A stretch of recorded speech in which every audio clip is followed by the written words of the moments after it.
Attention. Attention. Please let us have your attention. You are now about to enter another dimension. So open your mind. 5, 4, 3, 2, 1. Gratcast. Welcome back to Gratcast. I'm Anthony Ferrara. Welcome back, Anthony Ferrara. Thank you. And who might you be? I'm Kris Holbert, and I didn't get the St. Patrick's Day flu. No, I know you thought I had the St. Patrick's Day flu. Dude, I had no idea what day St. Patrick's Day even was last week. When you had said Happy St. Patrick's Day on Saturday, thought it was Saturday. And then everybody's saying it on Sunday. I'm like, well, wait a minute. So you were the one person that actually legitimately got sick on St. Patrick's Day? Yup, I hadn't drank it all last weekend. It was ridiculous. Well, we survived without you, and although you may be hearing all the sirens and ambulances in the background right now, we also survived the earthquake that was predicted last week. Scary thought. I mean, obviously everybody knows I edited last week's show because you guys talked about that too. But yeah, I listened to that show and I'm like, wow, they're talking a lot about weather. And then 2 days later, that earthquake hits, and I was like, son of a bitch. Yeah, it dodged L.A. once again and was a little south in Mexico, but it was right in the coastline and everything that earthquake is imminent warning had mentioned and talked about. But I'm going on 43. It seems, I feel like my whole entire life they've been talking about that big one that's going to hit LA and then, or California in general, and then it's going to break off from the United States and become an island or something. I wish they would just get it done and over with already and have it happen. I mean, find a way to drill into the core and trigger the bitch already so we can at least control it and not sitting here waiting forever for it to happen. Right, but even if most people survive it, the damage that's going to be done as it slides into the ocean, it's got to be freaking immense, man. I think that whole little stick that goes off of the ass of California down alongside Mexico, I think that whole stick's just going to break off. I was going to say it's just going to snap off and stay in Mexico. Yeah. Oh, man. So I got to admit, I wasn't here last week. Yep, I did edit the show, and it did run long, and I didn't mind. I mean, I was listening. I was entertained. I was like, yeah, me and Andrew got into a few passionate discussions. Yeah, well, those got cut out, as you heard. Well, not all of them got cut out, but there was a little segment that I had to cut out because it wasn't right to air it. But dude, I'm listening to this, I'm thinking, maybe I don't need to do the show anymore. You guys were good. Nah. John's a wild card. He comes and goes, so we never. But he was good. We should use him as a special guest, man. He is great. Very articulate on the mic. He's done a couple shows back in the original Gratcast run and that, and he's been on a few times. But he lives a wild lifestyle, man. He's a drifter. You never know when he's going to be around, and when he's around, he's got some stories to tell. You guys out in Cali, man. I don't know. He's been one-eyed for going on 4 months now. His retina he woke up one day and his retina detached in the middle of December. It's that guy. Okay. Yeah. And he had to have surgery and then the surgery didn't go right. So they had to redo the surgery a different way. So it started the whole process over again. I didn't know that part that he had to get it done again. That's crazy. Yeah, I couldn't even fathom going through it once. Because of the way they had to redo it, he ended up getting a cataract in that eye. So then now he has to go in for cataract surgery to get that removed, and he's still got a couple weeks to go before the dissertation in the eye clears out, and he can even figure out if it worked again this time or not. But yeah, he's going on 4 months of seeing out of one eye. That I would go insane. Yeah, I would too, man. Because no depth perception. How do you play a video game like that? That's the amazing part is he's still here whenever he swings by. We're still playing hockey and that, and he hasn't missed a beat. He's still just as good playing hockey. That is just totally incredible because I can't see how without the depth perception it would just yeah. By the time he gets his vision back, that one eye is going to be so much stronger than the other eye. He's going to have like a superpower when he closes an eye. Oh man, we'll have to create a new superhero comic. I was going to say on the topic of guests, though, we had off-air talked a few times and that about a list of potential guests and that, and I think we're finally starting to reach that point where we should start planning some guests. At least maybe every other week or something we have a guest. And I agree. I think it would be great. Even if it's somebody that we could sit and interview or pick somebody's brain or whatever the case is, I think our listeners, our listener will be interested. I definitely think we're ready for that. And I think it's a good way to start expanding our audience, by bringing in some of their friends. Cool. And, I gotta tap on one quick thing from, last week's show. Is for those of you that do listen to Gratcast, Kris has one little quirk. He has to somehow, some way, slip the word Steve fucking Jobs in here every week. And now, because I have to discuss it, I'm the one slipping it in, which is just even more screwed up. But you didn't comment on my editing skills last week when I cut the word Steve Jobs out of your sentence, and that sentence flowed perfectly like it was never even there. I got to be honest with you because you're putting me on the spot here. I actually didn't listen to last week's episode back yet. So I cut that out. I was like, it's on every episode. I'm taking one out. But when it was all said and done, I listened back to the edit. I was like, holy crap, did I just do that? Because you can't tell that word was in the sentence. Whatever you were saying, I don't remember exactly. It flowed so perfectly that just cutting his name out still worked. Along those lines, you know what I just recently discovered? That you're Italian, so this may have been Italian 101 training when you were kids. But apparently in the Godfather franchise, there's an ominous warning of every murder or death that takes place. There's oranges in a previous scene. You knew this? Yep, it's a setup for it. A murder's coming during the Godfather series if you see oranges. Yeah, that's a big thing. That's one of those little secret movie things that they throw in and only like a handful of people catch it initially. Why? I know I didn't catch it initially. I'm not going to lie. But I don't understand how you're sitting there one day. You're like, you know what? Let's put some motherfucking oranges in there before the death scenes and that. Like, what's with the oranges? Do they represent something prior to that, or do they just? There is a scene in The Godfather with Brando running around chasing his grandkid, and he has a piece of an orange in his mouth, and he's going or whatever, chasing the kid around. So maybe that had something to do with it.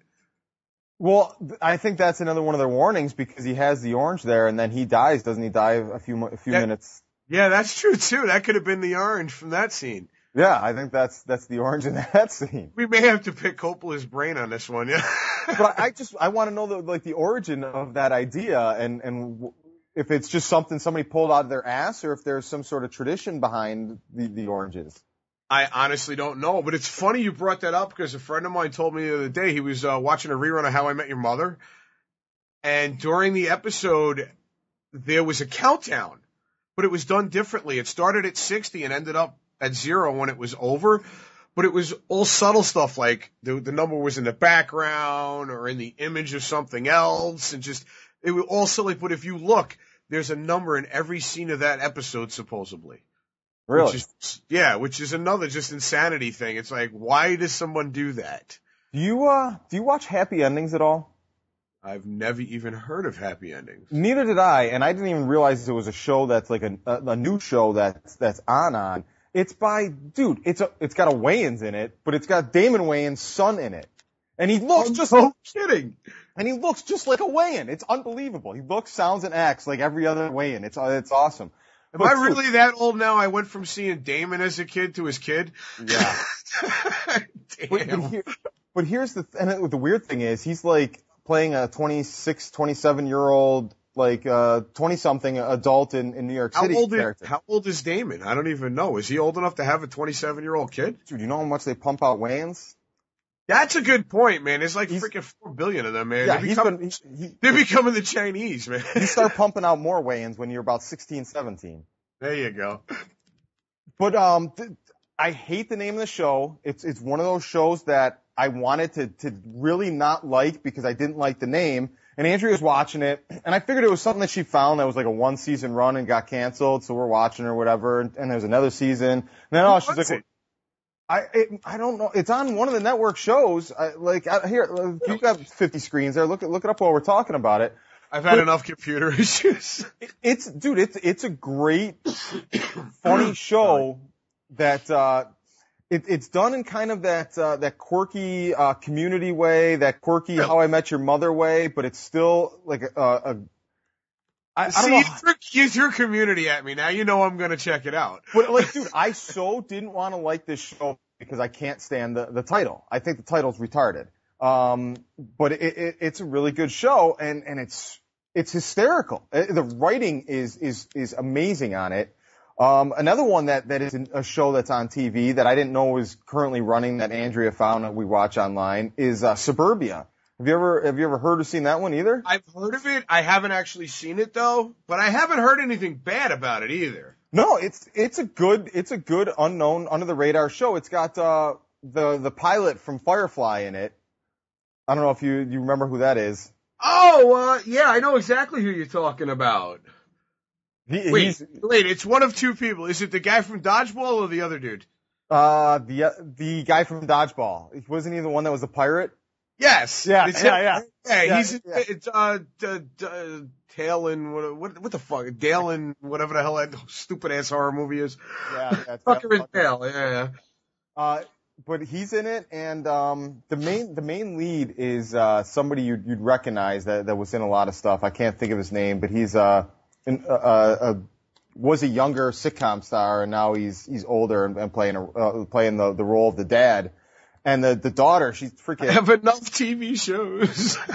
She's a really good young actress. She's hot, and she has a nail for comedic delivery in that. Really? Yeah. Happy Endings and Suburbia are two shows that I so didn't want to like, but they're really good and really funny. I'm gonna have to check them out. But since we're on the line of television, I have to let you know about the article I read a little bit earlier today, and it's about The Office. So you know where this is headed? I think I read the same one, or probably the same news in the last couple of days. Yeah, it's kind of sad. Was it John Krasinski, Jenna Elfman, Ed Helms, and BJ Novak have all now come to an official brick wall on their negotiations to come back next year. The guy that runs the show is leaving to focus on The Farm, which is the Schrute Farm spinoff. Yep. Which I cannot wait. I'm dying to see that. And I figured The Office was going to slowly come to an end anyway. But their thinking is maybe one more year. Without that guy, they're probably not going to get those 4 actors back. So now they're in the position between now and May 14th. Do they bring it back for a 9th and final season with whoever's left? Bring Kathy Bates back because Robert Spader's out too. Spader's leaving. Yep. So it's just like, what the hell? What do you do? I think they should end it this season and go 6 months without The Office and bring The Farm in January or February. Well, did you also hear how they're planning on introducing the Dwight spinoff show? No, I'm kind of hoping Mose is on it. I'm kind of hoping that Angela ends up on it because of the baby situation. The way that they're doing it is it's going to the pilot is going to be an episode of The Office. Okay, I love when shows do that. Yeah. They did that on was it Married with Children? They had the pilot for Top of the Heap pretty much, and they had the pilot for some other show that never actually got picked up. I love when shows do that. From what I read, which sounds like it's a different article covering kind of the same perspective, is BJ Novak is in the driver's seat to be the new showrunner to replace the guy that's leaving. So I'm pretty sure he'll get a contract done. Okay, will he still act? But something. He's been a producer since the beginning. Oh yeah, it's basically just taking on a few more responsibilities for him because he's been one of the main writers, he's been one of the main directors, and he's been one of the executive producers for several seasons now. And then there's the chick that plays Kelly. She's about to get her new sitcom signed that she created and wrote and shit and is going to star in, so she's going to split too. Did you know Toby's one of the executive producers on The Office? Yeah, he is the showrunner. Toby's the one that's leaving to do other duties, to concentrate on Schrute Farms. He's the one that's leaving? That's Toby. Oh, shit, dude. I didn't realize that was Toby. Yeah, neither did I until I read the article either. Wow, it's amazing how many of them have control over that show, dude.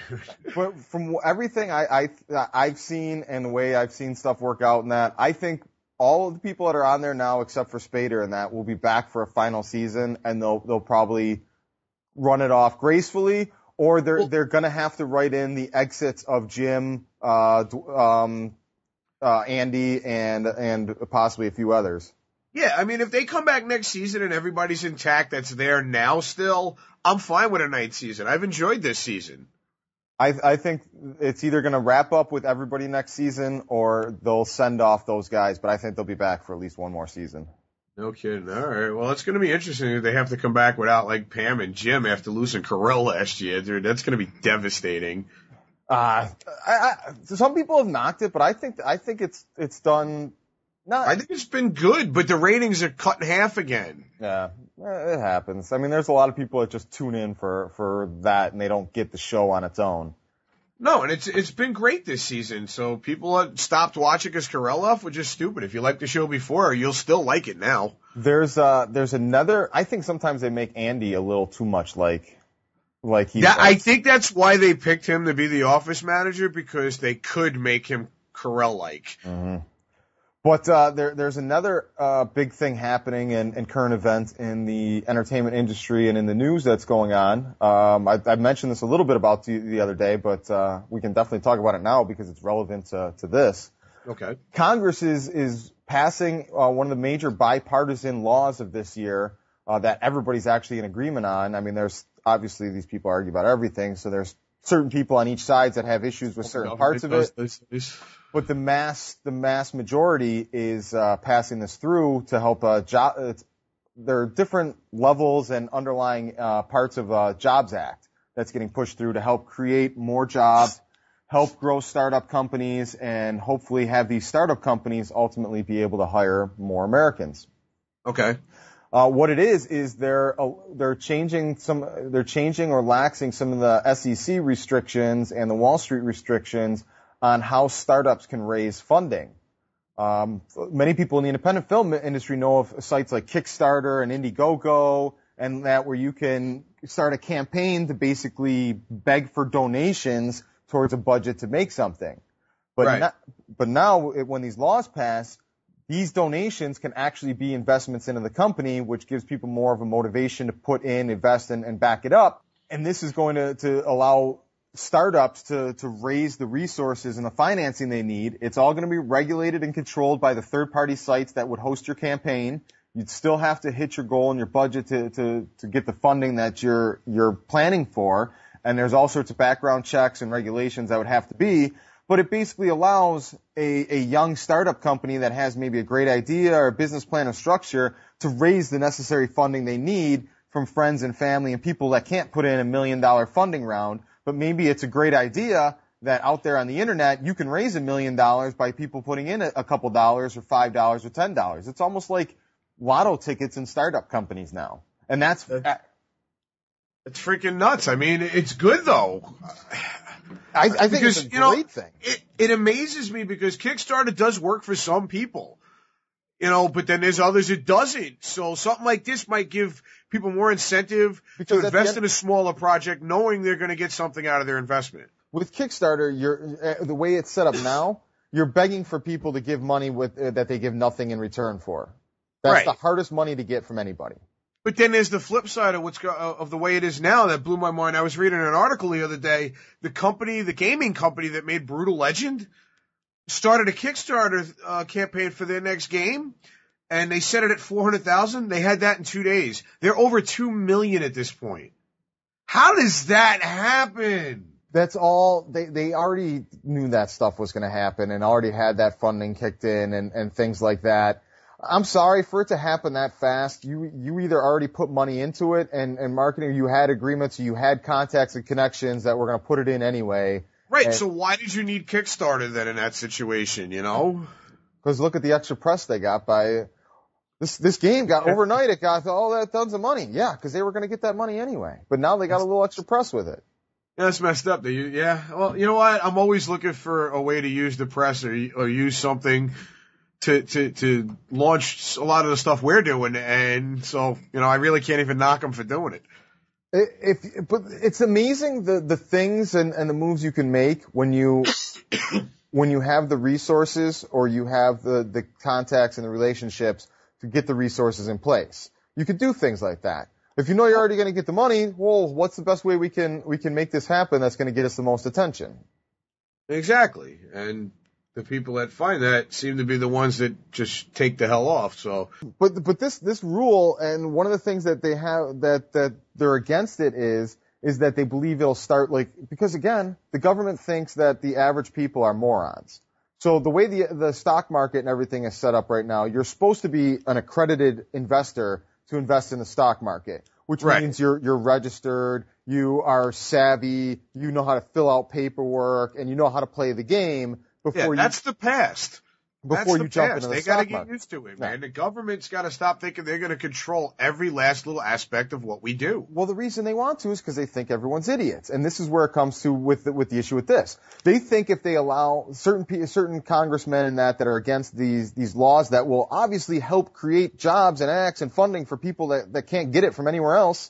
Exactly. Their issue is they think it'll start a gambler's mentality amongst the commoners or the average people, because now for $5-10 you can invest in a startup company, and you may think your $5 or $10, if that startup company becomes the next Facebook, is going to give you millions and millions of dollars like a lottery ticket. So now they think people are going to be taking their savings and they're going to be putting it into all these little startup companies and this, that, and the other thing all the time. You know, there are worse things people, first off, could be doing. And second off, it's just like anything else. It's a gamble. It's a risk. You need to look into it before you just throw your fucking money away. At the end of the day, if an idiot's just going to throw their money in on anything, if it's not that, it's going to be another thing. They will find a way to blow and spend their money irresponsibly. Exactly. They're going to lose that money either way. So why not this way? There's so much worse things they could be doing with the money. I don't get why the government sees this as a problem. If Donkey, let's say Bob's going to go broke betting on either office games or whatever the hell his vice is, he's going to spend that money and blow it on this or find another vice. At least this way, if Bob goes broke no matter what, he's at least funding a bunch of different companies that can hope give 3 more people jobs. Exactly. And who knows? Maybe one of those things will take off and then he won't be broke no more, Anything is possible. It takes time for this stuff to happen also.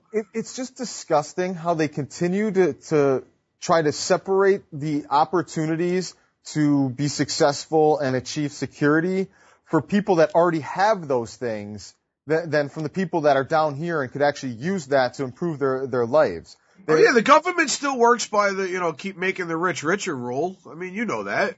But I'm so disgusted by regulating opportunities for people under the guise of they're not intelligent enough to know how to manage those opportunities. Who are they to decide? Dude? That's the problem with this country, man. I don't want to get into a political debate. You know how fucked up this country is. Again, the hypocrisy, which is fantastic, is that you can't. Certain people don't want you to spend $5-10 on lottery tickets and startup companies, but you can go to the corner store and buy actual lottery tickets to the government and give them your money for a pipe dream. Right, and 99% of the time they're not gonna hit. It's okay to go broke that way though, because you're giving the money right to the government. Yeah, because you're giving it to the country. Because you're funding their startup program. Oh, you want to know another great hypocrisy? While we're talking about hypocrisies of the government treating and businesses treating the commoners like they're idiots.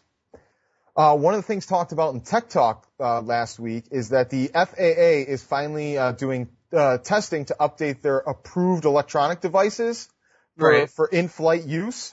Okay. You don't know this waste of resources, money, and gas and everything else in this day and age and all the problems we have in this world. Guess how they have to test these devices to know if they can approve them or not? I wouldn't even know where to begin to answer that. They have to, per device, so for every version of the iPod, for every version of the iPad, for every version of BlackBerry phones, they have to fly a plane full of them in each seat on an active in an empty 747 on a flight to test on how it does and how it affects everything in that. And they have to do this for each version of each device. Really? Because there's been tests and it's been proven that electronic devices like cell phones and stuff do not do shit to an airplane. You're not even scratching the surface here. First of all, just think about how much fuel and everything else is, and resources and money and it's a total waste is of money. being wasted for that test. And I'm sure they're probably buying brand new devices that they're just going to throw out afterwards as well to do all these tests. But here's where it gets even more hypocritical. How many stupid fucking private planes are in this freaking skies every single day with internet, satellite, radio, a fleet of entourage full of people on cell phones doing business and everything, and not one of these little fancy private jets falls out of the sky, but Joe Blow's on his passenger flight from Tampa to Buffalo, and if he turns on his Palm Pilot, that fucker's going down in a blaze of flames and is going to kill 200 people. That's what I'm supposed to believe? With today's technology, that should never be a worry. Something like that should never happen. You shouldn't have to worry about flipping on a cell phone and you're going to take a plane out with it. No, bullshit. Here's a little secret for you, Anthony. Every flight I've ever been on, I never turn my phone off out of passive aggressiveness. And none of them have... Like I said a minute ago, dude, it's been proven time and time again. It doesn't interfere. They don't miss the runway at all. Not even by a little bit. And here's another thing I don't do either, Anthony. I refuse to put my seatbelt on. Because I'm a seatbelt guy. Dude, if something's going to happen in that plane that my seatbelt's going to have an effect, we're fucked anyway. And the other way, and it's a superstitious thing because the first couple of flights I ever went on, I didn't wear my seatbelt because I believed in that theory. And so even when the flight attendants have caught me and tell me, I just do it like a cross there, but I will not buckle it, but it looks like it, and I set my arm correctly. So, and they're so half-assed when they go up and down the aisle, they barely glance anyway. For those of you who don't know, Kris has a few little quirks. But none of these flights have ever crashed, so there's no way in hell I want to be on the buckle my seatbelt and that one to be the one that goes down. Yeah, you'll never buckle your seatbelt. I get it. I mean, don't get me wrong, I do get it. But you brought up Tech Talk, so I'm going to bring up a shameless plug real quick because I've been dying to tell you this, and I know you get excited about the whole iTunes integration with things. LCA's up to 25 as of today. What? 25 subscribers. Oh, nice. You got on iTunes. I was shocked. You've also gotten about I think somewhere around 10 on the FeedBurner one of it too, which again is the same one. It just goes through the FeedBurner. Because I've submitted and spread that around to a couple of the sites I was telling you about for submitting. I just finally had the balls. I know you've been busting mine. I got all the posters and little pictures made, and I submitted them to Sony and all of those other places. How messed up would it be to see it on like TiVo? TiVo was listed on there as well. I'm like, what?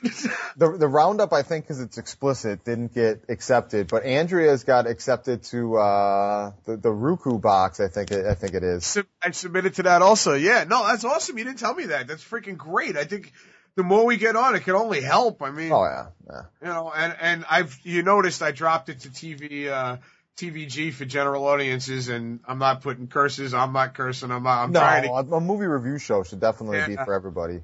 Yeah, that's what I was trying, because I think the first episode or two, a curse slipped through here and there, and I was like, nah, this can't happen.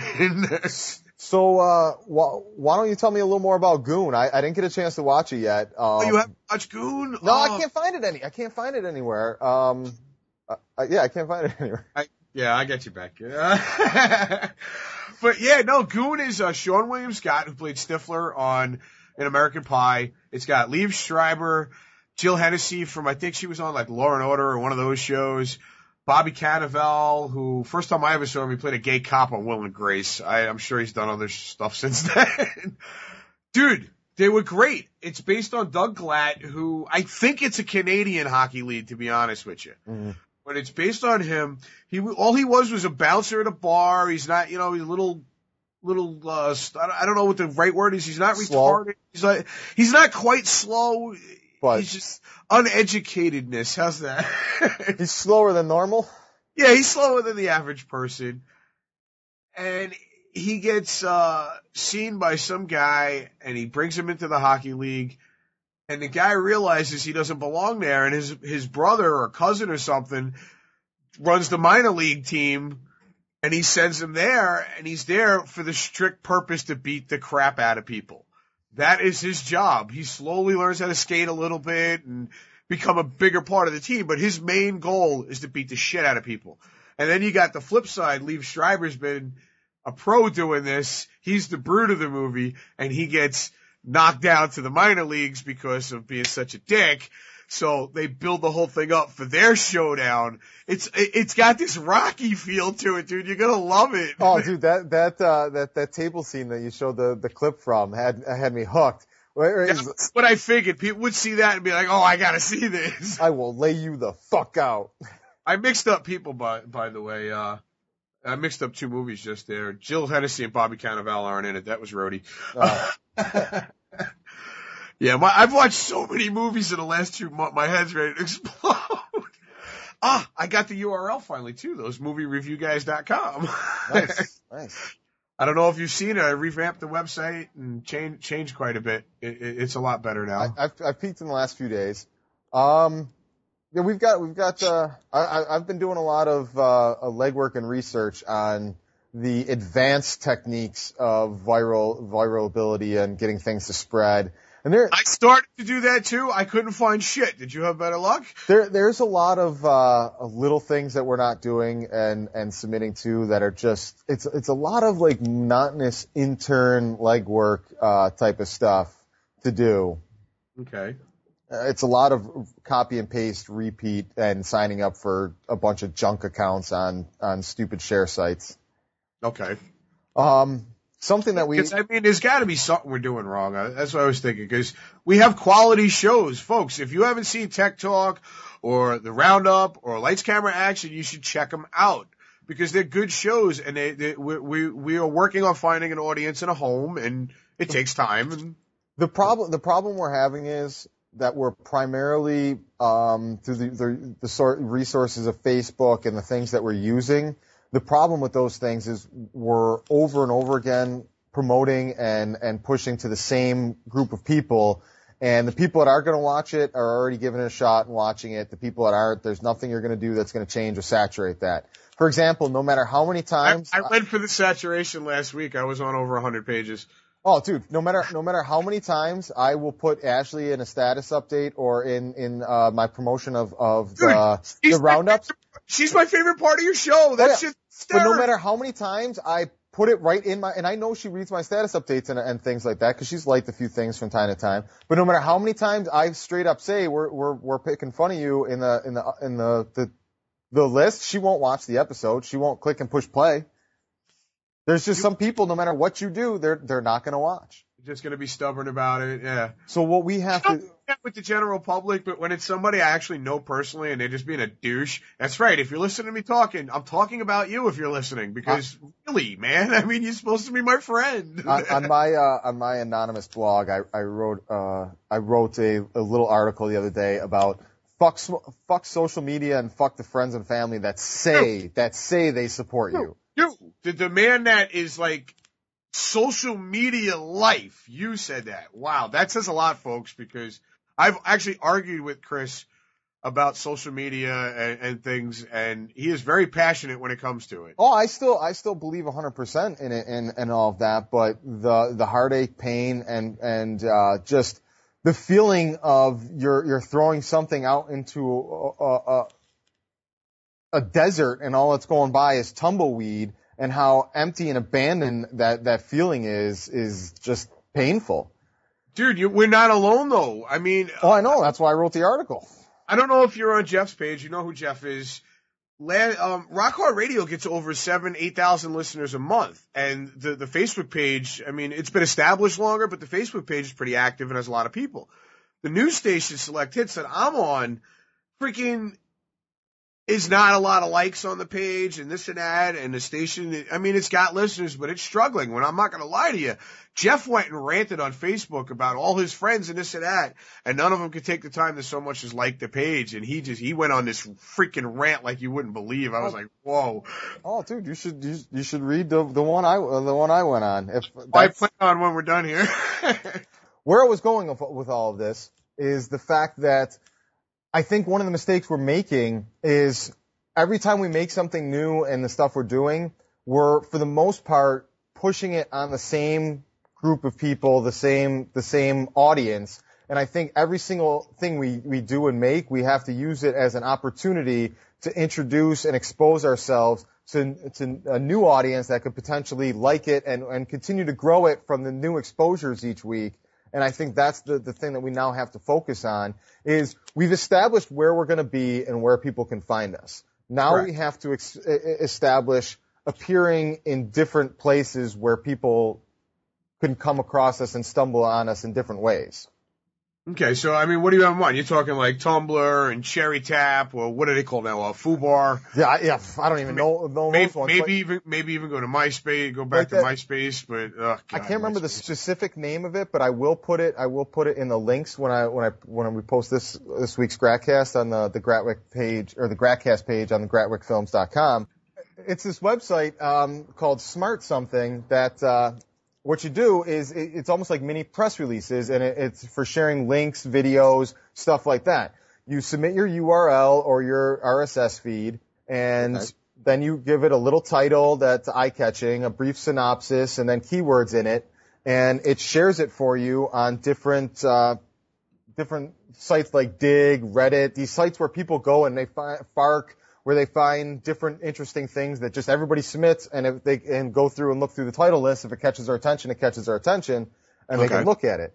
But this Smart one, you can by doing it on this one, you can enter in your key information, and then it keeps it all on the bottom for you, and then you can go through 17 different submission pages like this. So there's 17 different. Yeah, you have to register and log up and sign up for an account from each one of these.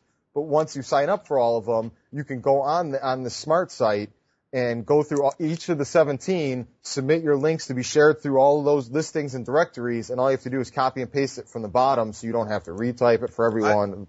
I like that. I like that a lot. That's really cool, actually. But it's all these share sites and these little ones that we haven't been putting on, that the people that are really getting the attention and they're everywhere and all of that, these are the things that they're doing. Now it's time for us to expand over the next couple of weeks, it sounds like. I just did Gratcast yesterday in it. I'm going to do the Perfect House trailer today in it, and I'm going to kind of track them a little bit and see if we're getting a little boost in at least hits and views. We're going to do something here, Anthony, that we have not done before. We're going to tease a topic for next week because we ran too long and just didn't get to it. Wait, the person who doesn't like teasers, who yells at me when I try to use them? Well, usually the reason that we don't do it is because we just don't know what we're going to talk about next week until 10 minutes before the show.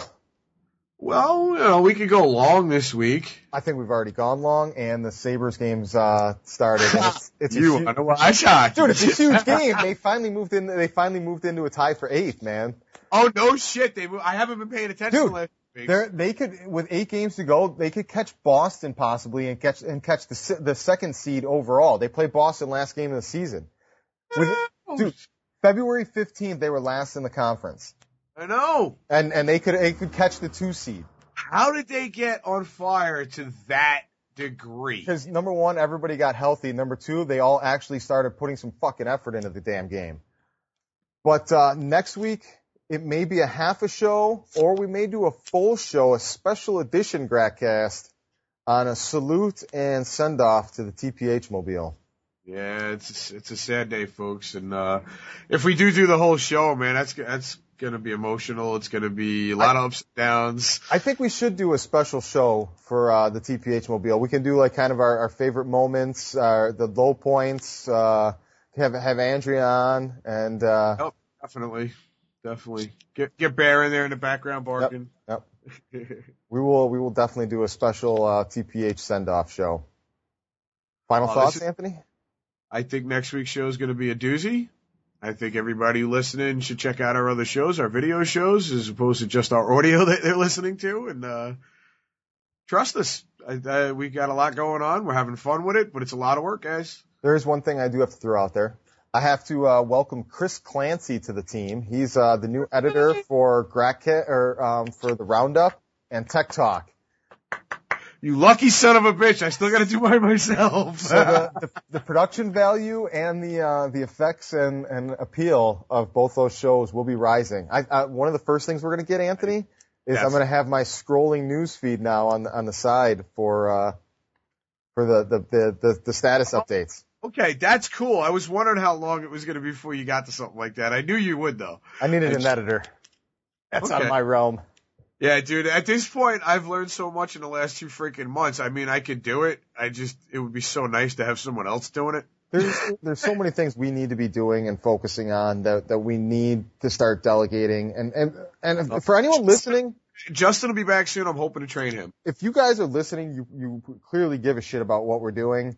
If somebody wants to be hands-on and get involved, there's no money in it right now, but more than money, what you will earn is our loyalty and obligation and respect for you to be a part of what we're doing and growing.